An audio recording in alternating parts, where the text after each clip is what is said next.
भैया मजदूर से ज्यादा कोई काम नहीं करता, फिर तो मजदूर को होना चाहिए था 100 करोड़ का आदमी। आपकी सारी औकात उसी दुनिया तक रह जाती है जो छोटी सी दुनिया में आप बहुत दिनों तक रहे। लेकिन आदमी तो मक्खी नहीं है ना, ये तो बउआ है रे बाबा। एक इंसान की औकात का पता उसके सपनों की औकात से लगता है।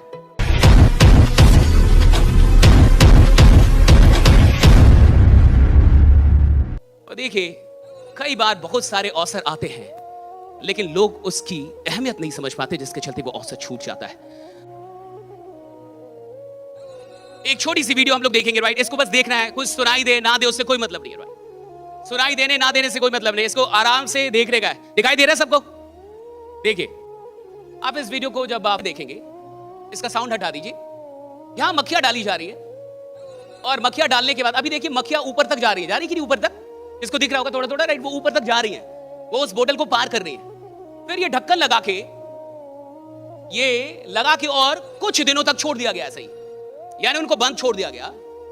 और फिर कुछ दिनों के बाद रिसर्चर्स ने उस ढक्कन को उठा दिया, निकाल दिया। तो बड़ा कमाल का यहां पे रिजल्ट आया कि ये जितनी भी मक्खियां थी अब उस ढक्कन से ऊपर कोई जा ही नहीं रहा था। यानी वो उतना ही छलांग मार रही थी जहां तक वो ढक्कन था, जबकि अब ढक्कन निकल चुका है। अब नहीं है कुछ भी अवरोध, अब कोई ऑब्स्टेकल नहीं है, राइट। अब कोई लिमिट नहीं है, लिमिट हटा दिया गया है। लेकिन उसको हटाने के बाद भी ये अपनी औकात भूल चुकी थी और वहीं तक जाती थी, उतनी उछलती थी। बहुत गौर से समझिए। और ये जो एक्सपेरिमेंट है, ये रियल एक्सपेरिमेंट है और इससे कमाल की लर्निंग ह्यूमंस के लिए निकलती है, लोगों के लिए निकलती है। ये जो ढक्कन है, राइट, ये जो मधु उसमें मक्खियां बंद हुई, आदमी को भी ऐसे ही किसी बोतल में उसको बंद कर दिया जाता, उसकी सोच को।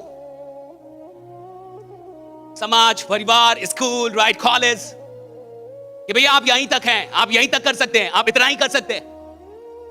और फिर एक दिन वो लिमिट ना भी हो, आपको एक बड़ा मौका भी दे दिया जाए कि अब दुनिया बड़ी कर दी गई, तुम्हारी दुनिया ये बोतल नहीं है साहब, अब तुम्हें एक बड़ी दुनिया दी जा रही है, लेकिन तुम उस दुनिया तक पहुंचते नहीं। अब आपकी सारी औकात उसी दुनिया तक रह जाती है जो छोटी सी दुनिया में आप बहुत दिनों तक रहे। और आपको लगता है कि दैट इज माय रियलिटी, यही मेरी रियलिटी है। एक पल के लिए सोचिए, इस कहानी को थोड़ा बदलते हैं। ये जो मक्खियां हैं और ये जो उड़ रही है और वहीं तक उड़ पा रही हैं, क्या हो सकता था कि ये बाहर निकल जाए? अच्छा, मान लीजिए इसमें से कोई एक मक्खी बाहर निकल जाती, और अगर वो बाहर निकल जाती तो क्या फिर वो उधर आती अंदर? अगर वो बाहर निकल जाती तो इसमें दो प्रकार के गुट हो जाते बोतल के अंदर। पहला गुट जो दुखी आत्माओं का गुट होता और वो बोलता मक्खी मर गई चली गई। और ये ऐसा गुट होता जो बाकी लोगों को भी डराता कि इससे बाहर जाने का